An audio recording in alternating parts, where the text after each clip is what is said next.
स्वागत है आपके अपने YouTube channel Ganga Saryu classes में। दोस्तों, आज हम अपना तीसरा वीडियो लेके आए हैं नागरिकता। भाग 1 हम लोग पढ़ लिए, अब भाग 2 में नागरिकता पढ़ेंगे।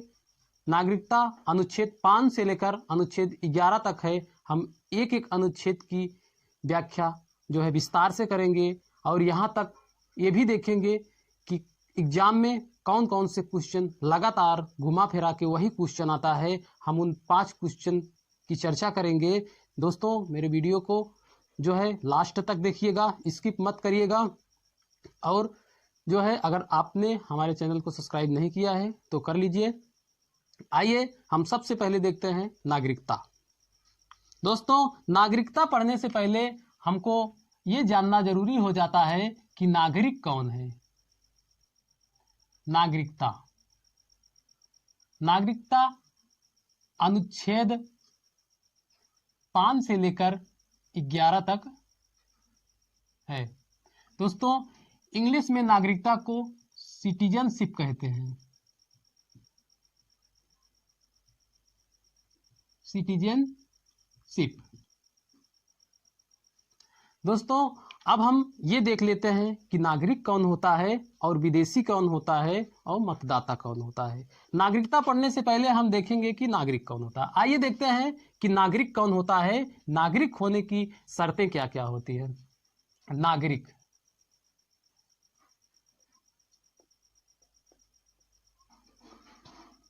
दोस्तों, नागरिक होने की जो शर्तें होती हैं वह शर्तें वह 5 शर्तें होती हैं। पहली शर्त यह है कि वह भारत का मूल निवासी हो। भारत का अस्थायी निवासी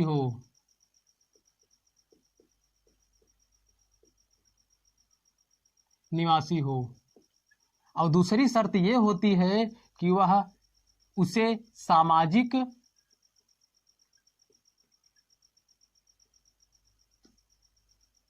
आर्थिक और राजनीतिक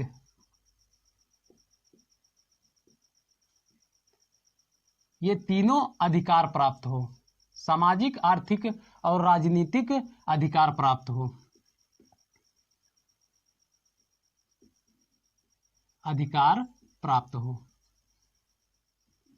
और दोस्तों, 5वीं शर्त यह होती है कि वह संविधान के प्रति निष्ठा का भाव रखता हो। दोस्तों, ये होना नागरिक होने का जो शर्तें होती हैं वह 5 शर्तें होती हैं। हम पहली शर्त ये कि वह भारत का अस्थायी निवासी हो। दूसरी ये कि सामाजिक, आर्थिक, राजनीतिक ये तीनों अधिकार उनको प्राप्त होना चाहिए और संविधान के प्रति उन्हें निष्ठा का भाव होना चाहिए। दोस्तों, सामाजिक का मतलब कि वह भारत में हो रहे किसी सम्मेलन समारोह में भाग ले सके। आर्थिक का मतलब ये होता है कि वह नागरिक जो है वह अगर नागरिक भारत का है तो वह जो है बैंक में खाता खुलवा सके, बैंक से ऋण ले सके, इसके बाद अपनी संपत्ति को जो है गिरवी रख सके। ये जो होता है वो आर्थिक अधिकार होता है। राजनीतिक अधिकार वो है जैसे कि वो जो है वोट दे सके, वोट में पार्टिसिपेट कर सके, इसके बाद सरकार की योजनाओं पर आलोचना कर सके या टिप्पणी कर सके और संविधान के प्रति उसको निष्ठा का भाव होना चाहिए। ये अधिकार नागरिक होने के लिए बहुत ही जरूरी होता है। जैसे दोस्तों, कोई पढ़ा लिखा व्यक्ति आपसे पूछ ले कि नागरिक कौन है तो सीधा सा जवाब कि नागरिक वो है जिसको सामाजिक, आर्थिक और राजनीतिक अधिकार प्राप्त हो, उसे हम नागरिक कहते हैं, उसे नागरिक कहा जाता है। दोस्तों, हम देख लेते हैं अब अगला कि विदेशी कौन होता है। विदेशी को दोस्तों, विदेशी जो होता है, जैसे कोई व्यक्ति, कोई दूसरे देश का व्यक्ति अगर अपने भारत देश में आ जाता है तो वह विदेशी हो जाता है, या भारत देश का कोई व्यक्ति दूसरे देश में चला जाता है तो वह विदेशी हो जाता है। विदेशियों को केवल एक ही अधिकार प्राप्त है, वह है सामाजिक अधिकार। सामाजिक अधिकार जो है विदेशी को प्राप्त है। दोस्तों, सामाजिक का मतलब वह किसी समारोह सम्मेलन में भाग ले सकता है, लेकिन उनको आर्थिक और राजनीतिक अधिकार प्राप्त नहीं है। वह बैंक से लोन नहीं ले सकता, बैंक में खाता नहीं खुलवा सकता, वो जो है भारत में हो रहे चुनाव में जो है वोट नहीं दे सकता, चुनाव में पार्टिसिपेट नहीं कर सकता, सरकार की योजनाओं पर आलोचना नहीं कर सकता। ये जो है विदेशी नहीं कर सकते हैं। इसके बाद बात आती है कि मतदाता कौन होता है। भारतीय संविधानानुसार भारतीय संविधान जो है मतदान होने का जो वो होता है, मतदाता कौन होता है, जो वह तीनों शर्तों को पूरा करता है, पांचों शर्तों को जो पूरा करता है वही मतदाता होता है। दोस्तों, भारतीय संविधान में अनुच्छेद 325 और 326 के तहत वयस्क मताधिकार की चर्चा की गई है, लेकिन भारतीय संविधान में जो है 21 वर्ष मूल संविधान में जो है वयस्क मताधिकार की आयु 21 वर्ष लिखा गया है। लेकिन दोस्तों, वर्तमान संविधान में इस समय संविधान में संशोधन करके आयु को 18 वर्ष कर दिया गया है। ये संविधान संशोधन बहुत ही इम्पोर्टेंट है। वो 61वां संविधान संशोधन जो संविधान में किया गया था 1989 में वह संविधान संशोधन जो है इनकी 21 वर्ष आयु को घटाकर 18 वर्ष कर दिया गया था। ये क्वेश्चन बहुत ही इम्पोर्टेंट है, ये क्वेश्चन लगातार पूछा जाता है, इसको आप लोग ध्यान से पढ़ लीजिएगा। आप लोगों को हम आशा करते हैं कि आप लोगों को ये तीनों समझ में आ गया होगा। अब देखते हैं सर्किल से कि मतदाता और नागरिक कौन कैसे होता है। दोस्तों, जो नागरिक होता है, आइए हम देखते हैं मतदाता का सर्किल छोटा होता है बनेगा और जो नागरिक होगा उसका सर्किल बड़ा होगा। वेन डायग्राम के द्वारा देखते हैं कि समझ लेते हैं कि सभी नागरिक मतदाता नहीं होते, लेकिन कुछ नागरिक मतदाता होते हैं। सभी वयस्क नागरिक मतदाता होते हैं, लेकिन सभी अवयस्क नागरिक मतदाता नहीं होते। दोस्तों, अगर किसी व्यक्ति की आयु जो है 17 साल है, वह भारत का नागरिक तो है, लेकिन मतदाता नहीं है, वो अवयस्क नागरिक है। तो इसीलिए सभी नागरिक जो होते हैं वो मतदाता नहीं होते, लेकिन सभी मतदाता नागरिक होते हैं। दोस्तों, ये नागरिक, विदेशी और मतदाता आप लोगों को समझ में आ गया होगा। अब हम आगे आप लोगों को ले चलते हैं आर्टिकल 5 में क्या लिखा गया है। आर्टिकल 5 देखते हैं। दोस्तों, एक एक आर्टिकल की विस्तार से व्याख्या करेंगे और विस्तार से चर्चा करेंगे। आर्टिकल 5 में क्या लिखा गया है, आर्टिकल 6 में क्या है और आर्टिकल 7, 8, 9, 10, 11 में क्या है। सबसे पहले हम देखते हैं कि आर्टिकल 5 में कहा गया है कि संविधान प्रारंभ होने की नागरिकता, संविधान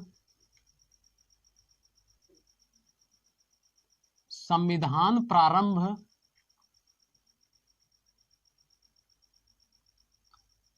होने पर नागरिकता। दोस्तों, भारत का संविधान 26 जनवरी 1950 को लागू कर दिया गया था।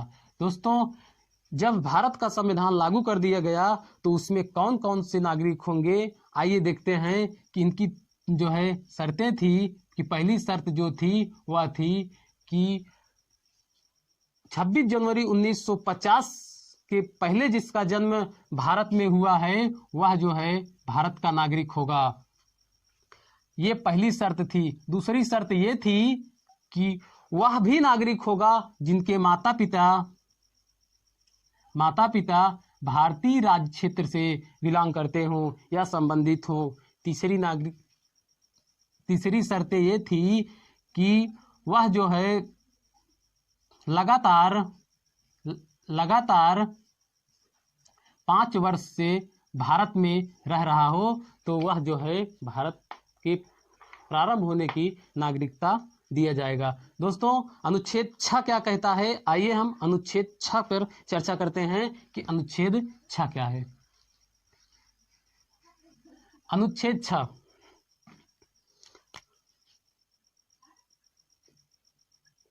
अनुच्छेद 6 में कहा गया है पाकिस्तान से भारत आने वाले व्यक्ति की नागरिकता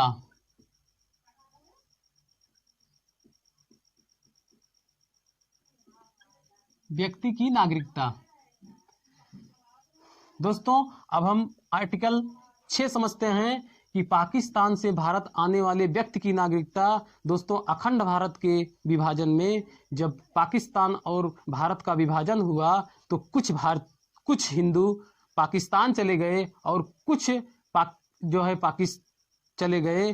तो वे लोग जो है संविधान ये कहता है कि अगर पाकिस्तान से कोई भी व्यक्ति भारत आना चाहता है तो उनके लिए शर्तें हैं, उनके उस शर्तों के माध्यम से जो है उनको नागरिकता दी जाएगी। शर्त यह है कि 19 जुलाई 1948 के पहले अगर कोई व्यक्ति आता है तो उन्हें जो है स्वतः नागरिकता दिया जाएगा। लेकिन 19 जुलाई 1948 के बाद या संविधान लागू होने के पहले अगर कोई व्यक्ति आता है तो वह पंजीकरण द्वारा नागरिकता दिया जाएगा। ये शर्तें रखी गई थी भारतीय संविधान में अनुच्छेद 6 के तहत पंजीकरण द्वारा नागरिकता दिया जाएगा। दोस्तों पंजीकरण द्वारा नागरिकता का ये मतलब था कि उन्हें लगातार 6 माह भारत में निवास करना होगा। ये आप लोगों को समझ में आ गया होगा। एक बार और देख लेते हैं कि अगर कोई व्यक्ति पाकिस्तान से भारत आना चाहता है तो उन्हें नागरिकता दिया जाएगा। लेकिन 19 जुलाई 1948 के पहले अगर कोई व्यक्ति भारत आया है तो उन्हें जो है स्वतः नागरिकता दिया जाएगा। 19 जुलाई 1948 के बाद या 26 जनवरी 1950 के बीच में आता है तो उन्हें पंजीकरण द्वारा नागरिकता का प्रावधान किया गया था और यह उन्हें 6 माह लगातार निवास करना होगा। दोस्तों अनुच्छेद 6 आप लोगों को समझ में आ गया होगा। अब हम आगे की चर्चा अनुच्छेद 7 करते हैं कि अनुच्छेद 7 में क्या था। आइए देखते हैं अनुच्छेद 7। अनुच्छेद 7 में कहा गया है कि भारत से पाकिस्तान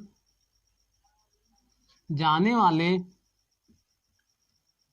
व्यक्ति की नागरिकता।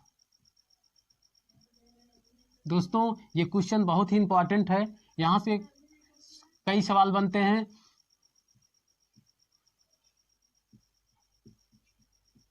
नागरिकता अब वो भी जो है उनको भी नागरिकता दिया जाएगा जो भारत से पाकिस्तान जाने वाले व्यक्ति की नागरिकता जो व्यक्ति 1 मार्च 1947 के पहले अगर कोई व्यक्ति भारत छोड़ दिया है, अगर वह भारत आता है तो उन्हें जो है नागरिकता नहीं दिया जाएगा।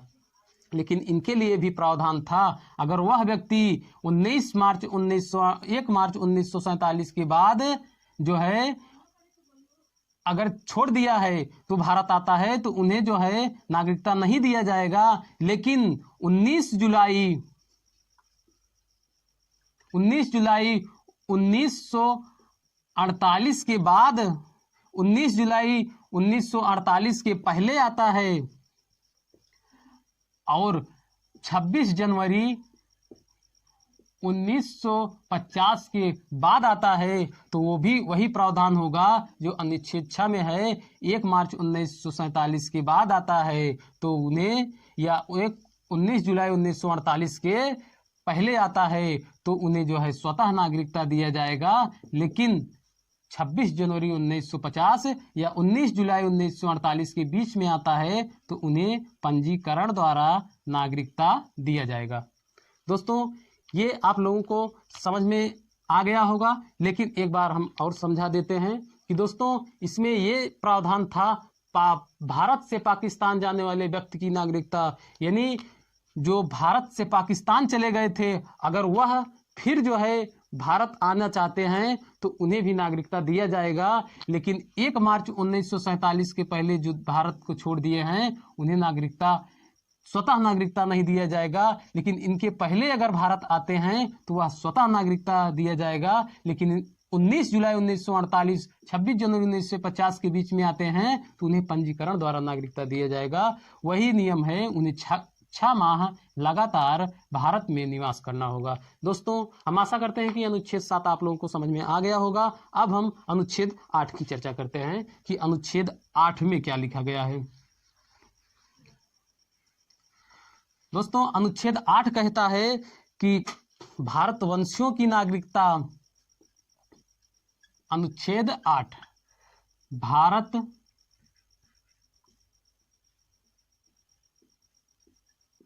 वंशियों की नागरिकता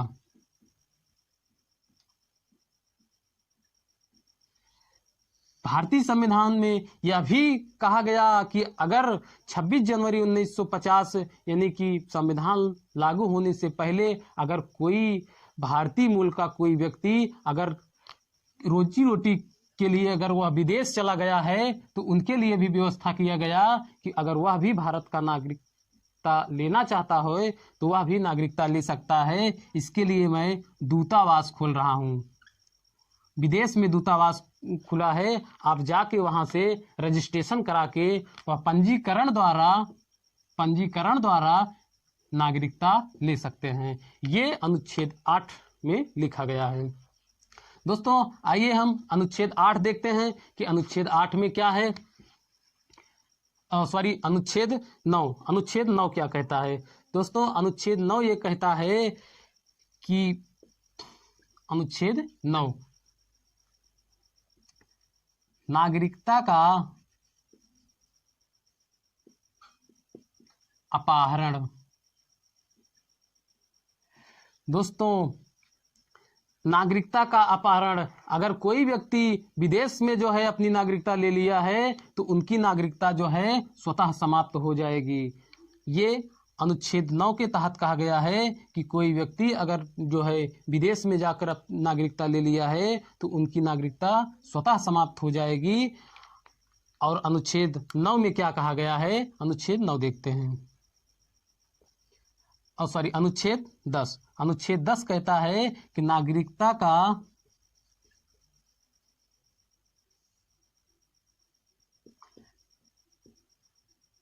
समापन। दोस्तों ये इसका था और ये इसका है। दोस्तों यहाँ से थोड़ा भूल हो गई। अनुच्छेद 10 कहता है, अनुच्छेद 9 कहता है कि नागरिकता का समापन, अगर कोई व्यक्ति जो है भारत को छोड़कर दूसरे देश की नागरिकता ले लिया है तो वह जो है उनकी नागरिकता जो है समाप्त हो जाएगी। लेकिन अनुच्छेद जो है 10 में जो लिखा गया है नागरिकता का अपहरण, यानी कि अगर किस जो है संसद विधि द्वारा संसद जो है किसी व्यक्ति की नागरिकता को छीन सकता है, नागरिकता को समाप्त कर सकता है। यह जो है अनुच्छेद 10 कहता है। इसको देख लीजिएगा, ये अनुच्छेद 9 था, ये 10 था। दोस्तों अनुच्छेद 11 में लिखा गया है, ये लास्ट अनुच्छेद है, नागरिकता में संशोधन। नागरिकता में संशोधन। दोस्तों संसद जो है नागरिकता में संशोधन कर सकता है। यह अनुच्छेद 11 में कहा गया है कि पहला जो है, वैसे 6 संशोधन कर दिए गए हैं अभी तक। वो पहला जो संशोधन था 1955 में किया गया था। ये जो है बहुत ही इम्पोर्टेंट है, यहाँ से क्वेश्चन कई बार आते हैं।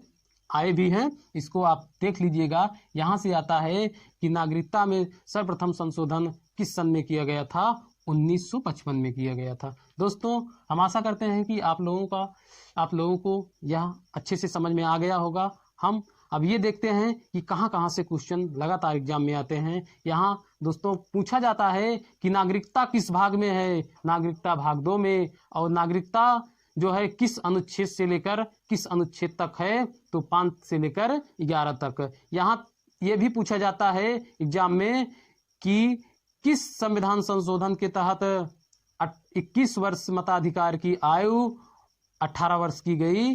तो वह ये भी क्वेश्चन कई बार आता है, जिसको हम बता चुके हैं। यहाँ से ऐसे ऐसे क्वेश्चन घुमा फिरा के क्वेश्चन पूछता है। दोस्तों, हम आशा करते हैं कि आप लोगों को नागरिकता से संबंधित क्वेश्चन जितना बनता है सब समझ में आ गया होगा। दोस्तों जो है, अगर हमारा वीडियो आप लोगों को पसंद आया हो तो लाइक करिए, सब्सक्राइब करिएगा, शेयर करिएगा। धन्यवाद।